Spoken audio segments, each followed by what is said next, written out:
Welcome watchers. मैं हूं Almas Jacob और आप देख रहे हैं it's the ultimate sign something big is coming.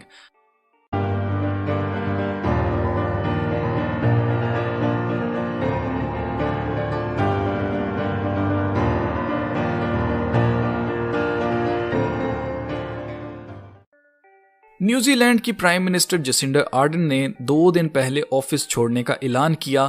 इनका ऐसे अचानक ऐलान करना और ऐलान करते हुए अपने आंसू रोकना कोई आम बात नहीं है। There is definitely something big behind her leaving the office. हो ना हो कुछ बड़ा होने वाला है, जिसकी वजह से जसिंडा ने पहले ही वजारत से इस्तीफा दे दिया और कहा है कि अब वो फ्यूचर में कभी भी इस पोजीशन के लिए इलेक्शन में खड़ी नहीं होंगी। आखिर क्या होने वाला है और जसिंडा के ऑफिस छोड़ने के पीछे क्या वजह हो सकती है, ये सब कुछ जानने से पहले आप जरा ये क्लिप देखें। This is the election date. Under the last government, the practice began of sharing the election date at the beginning of election year. Early announcements allow for planning and for preparation by the Electoral Commission, by government agencies and political parties, and is, I believe, best practice. That's why in 2020 we announced at the beginning of election year, and I do so again today.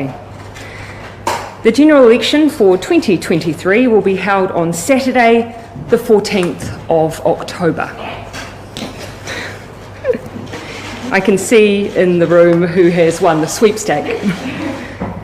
In setting this date, I've considered the advice of the Electoral Commission, public holidays and school holidays, the advanced voting periods, and important events and fixtures. I believe this date best accommodates each of these factors. Consideration of the date over the summer and the impending election and new political term has also given me time for reflection. I'm entering now my 6th year in office, and for each of these years I have given my absolute all. I believe that leading a country is the most privileged job anyone could ever have, but also one of the more challenging. You cannot and should not do it unless you have a full tank, plus a bit in reserve for those unexpected challenges. This summer I had hoped to find a way to prepare not just for another year, but another term, because that is what this year requires. I have not been able to do that.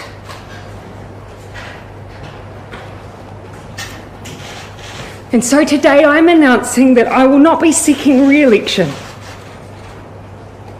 and that my term as Prime Minister will conclude no later than the 7th of February. This has been the most fulfilling 5.5 years of my life, but it has also had its challenges.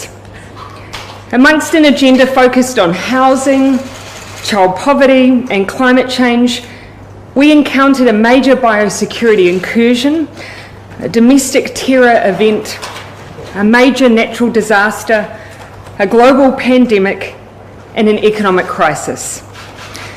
The decisions that have had to be made have been continual and they have been weighty. But I am not leaving because it was hard. Had that been the case, I probably would have departed 2 months into the job. I am leaving because with such a privileged role comes responsibility. The responsibility to know when you are the right person to lead and also when you are not. जी, तो आपने देखा Jacinda कैसे अपने आंसू रोक रही थी। मुझे याद है जब मैं स्कूल में जॉब करता था, मेरे साथ भी कुछ ऐसा हुआ था। मैं किसी का नाम नहीं लेना चाहता क्योंकि ये इखलाकन बात अच्छी नहीं है कि किसी का नाम लिया जाए, लेकिन मेरे स्कूल वालों ने मिलकर मुझे स्कूल से निकालने का मंसूबा बनाया। मुझे जलील करने के लिए HR ऑफिस भेजा गया। HR वालों ने मुझे वार्निंग दी और कहा कि हम आपकी परफॉर्मेंस देखेंगे। मैंने कहा मैं पिछले 3 साल से आपके पास काम कर रहा हूँ, आपको अभी तक मेरी परफॉर्मेंस का पता ही नहीं चला। आपने दूसरी पूरी ब्रांच सिर्फ 5,000 रुपया बढ़ाकर मेरे कंधों पर डाल दी है। मैं एक की पे में 2 ब्रांचेस संभाल रहा हूं। दूसरी ब्रांच मेरे घर से 1.5 घंटा दूर है।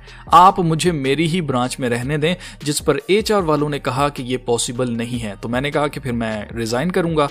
क्योंकि मुझे पता चल गया था कि अब इन्होंने मेरी परफॉर्मेंस से सेटिस्फाइड नहीं होना है। इन्होंने मुझे पहले वार्निंग दी और उसके बाद इन्होंने मुझे टर्मिनेशन लेटर देकर फारग कर देना है और मेरी 3 साल की मेहनत ज़ाया हो जाएगी और ये मुझे एक्सपीरियंस लेटर भी नहीं देंगे। इसलिए मैंने 1 महीने का रिज़ाइन दे दिया। 1 पूरा महीना मैंने सर झुकाकर काम किया और आखिरी दिन असेंबली में मुझसे काम ही नहीं किया गया, मुझसे गाया ही नहीं गया।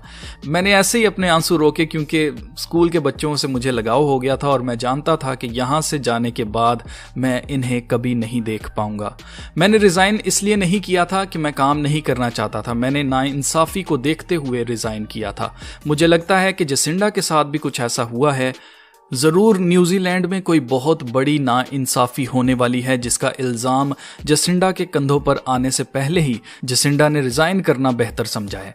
आप सुन सकते हैं कि जसिंडा का कहना है कि मैंने रिज़ाइन इसलिए नहीं किया कि जो चैलेंजेस मैंने फेस किए वो मुश्किल थे या आगे चैलेंजेस फेस नहीं करना चाहती। इसने साफ कहा कि ये साल 2023 रिस्पॉन्सिबिलिटी मांगता है।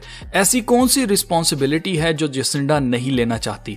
आप नोट करें, जसिंडा कह रही है कि वो इस साल यानी साल 2023 में ना सिर्फ काम करने के लिए बल्कि अगली दफा इलेक्शन में खड़े होने की तैयारी कर रही थी, जो कि इसे एक्सपेक्टेड था कि इस साल ये करेगी। लेकिन ऐसे कौन से अनएक्सपेक्टेड चैलेंजेस थे जिसको ये एक्सपेक्ट नहीं कर रही थी, जिनके लिए जसिंडा तैयार ही नहीं थी? आप जरा ये क्लिप देखें, फिर इस पर बात करते हैं। You cannot and should not do it unless you have a full tank, plus a bit in reserve for those unexpected challenges. This summer I had hoped to find a way to prepare not just for another year, but another term, because that is what this year requires. I have not been able to do that.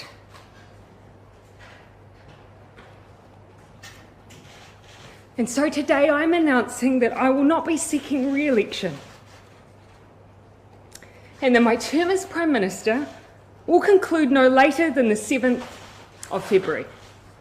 आप देख सकते हैं कि इस साल 2023 में कुछ ऐसा होने वाला है जिसकी रिस्पॉन्सिबिलिटी जसिंडा अपने कंधों पर नहीं लेना चाहती। बाकी जसिंडा को ऑफिस में 6 साल हुए हैं, यानी कि इन्होंने 6 साल हुकूमत की और साल 2023 में इन्होंने रिजाइन किया। साल 2023 में 3, 2 और 2 को अगर जमा करें तो न्यूमरोलॉजी के मुताबिक ये नंबर 7 बनता है।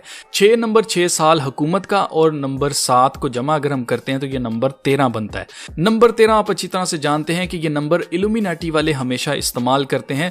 जिस दिन जसिंडा ने अनाउंस किया वो तारीख अगर आप देख लें तो वो तारीख बनती है 19 जनवरी 2023।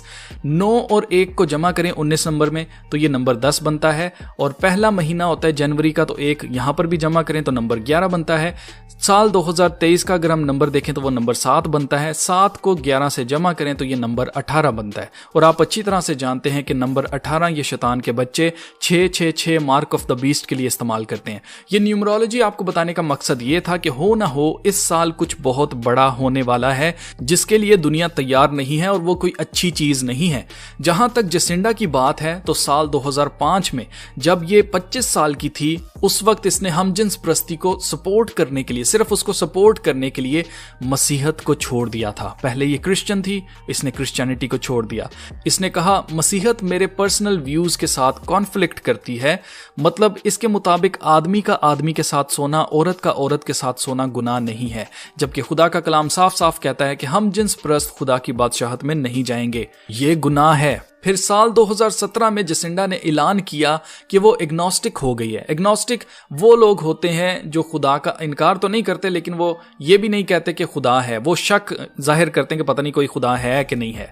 एक लिहाज से जसिंडा ने खुदा के कलाम और यीशु मसीह का इनकार किया क्योंकि इसका कहना है कि I can't see myself being a member of an organised religion again, यानी कि ये अपने आप को एक मुनज़्ज़म मजहब की रुकन नहीं मानती। 2017 में न्यूजीलैंड की प्राइम मिनिस्टर बनने से पहले साल 2016 में जसिंडा को लेबर पार्टी में एमपी इलेक्ट किया गया, यानी कि मेंबर ऑफ द पार्लियामेंट।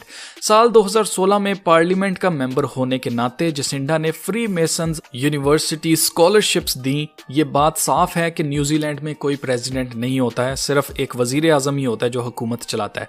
मतलब इस मुल्क को एक खुफिया ताकत चलाती है जो कभी भी सामने नहीं आती है, जो कि प्रेसिडेंट होता है।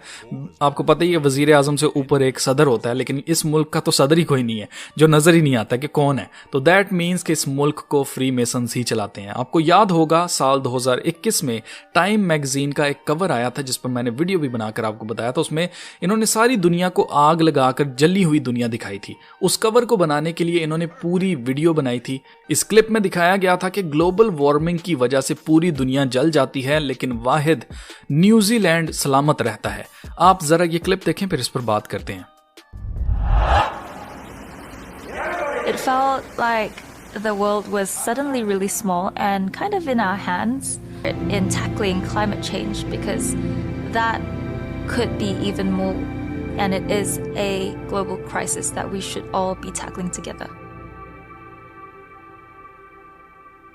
जी, तो आपने देखा ना सिर्फ न्यूजीलैंड को जलाया नहीं गया, बल्कि दुनिया को पैगाम दिया जा रहा था कि अपनी दुनिया को बचाने के लिए हमें न्यूजीलैंड की तरह कार्बन एमिशंस को कंट्रोल करना होगा।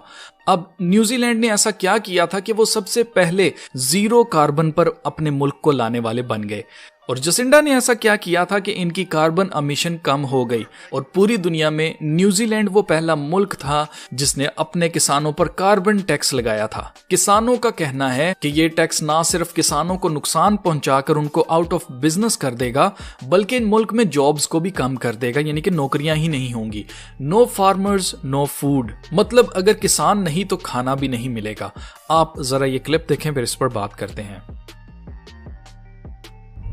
This recent one of the carbon tax that they sent out that is really going to damage farming.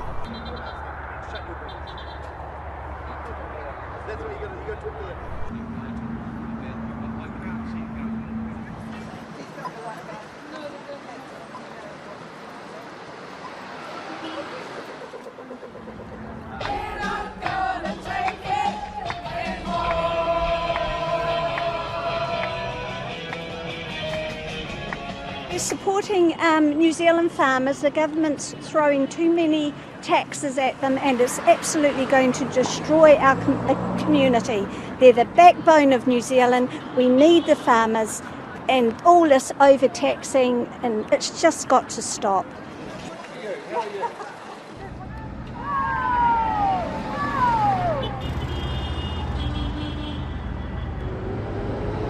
With what's been proposed, especially around the emission tax, it's just going to wipe out a huge percentage of the agricultural community.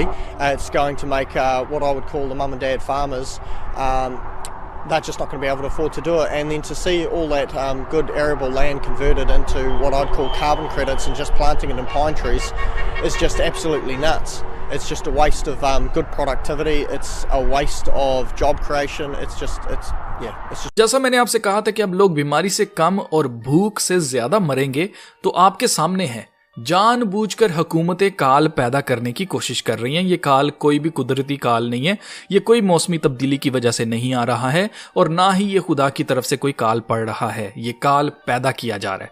लेकिन हमें याद रखना है कि यीशु मसीह ने कहा था कि आखिर दिनों में, और यीशु मसीह के दूसरी दफा दोबारा वापस आने की निशानियों में से एक निशानी ये होगी कि जगह जगह काल पड़ेंगे। क्या अब भी आपको शक है कि हम यीशु मसीह की दूसरी आमद के करीब आ गए हैं?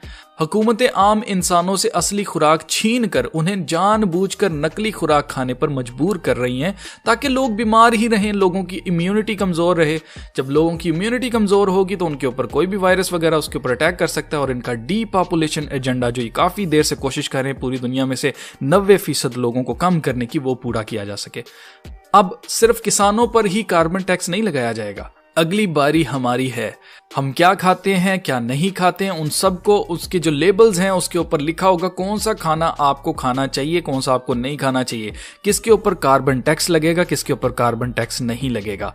यकीन नहीं आता ना तो ये वीडियो देख लें।